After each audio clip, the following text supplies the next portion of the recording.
প্ৰথমতে সদৌ অসম আদিবাসী ছাত্ৰ সন্থা লখিমপুৰ জিলা সমিতিৰ তৰফৰ পৰা সকলোকে নমস্কাৰ আৰু জোহাৰ জ্ঞাপন কৰিছোঁ।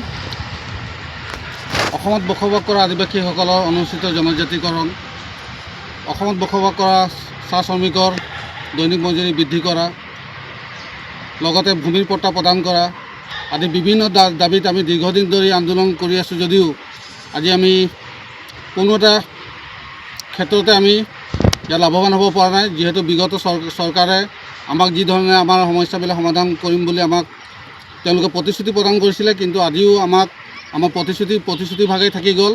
তেওঁলোকে আমাক প্ৰতাৰণা আৰু প্ৰবঞ্চনা কৰিলে। আমি সকলোৱে জ্ঞাত আছোঁ।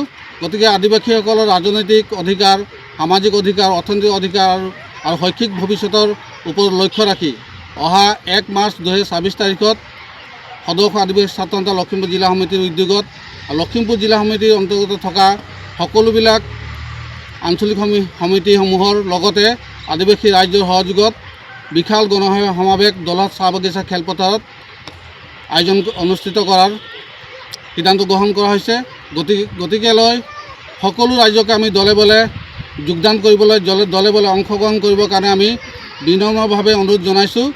আৰু উক্ত সমাৱেশত কেন্দ্ৰীয় সমিতিৰ সভাপতি সম্পাদককে ধৰি বিভিন্ন পদত থকা কেন্দ্ৰীয় সমিতিৰ নেতৃত্ববৰ্গই ইয়াত উপস্থিত থাকিব। লগতে আদিবাসীসকলৰ যিসকল শিল্পীসকল আছে তেওঁলোকেও উক্ত কাৰ্যসূচীত অংশগ্ৰহণ কৰিব।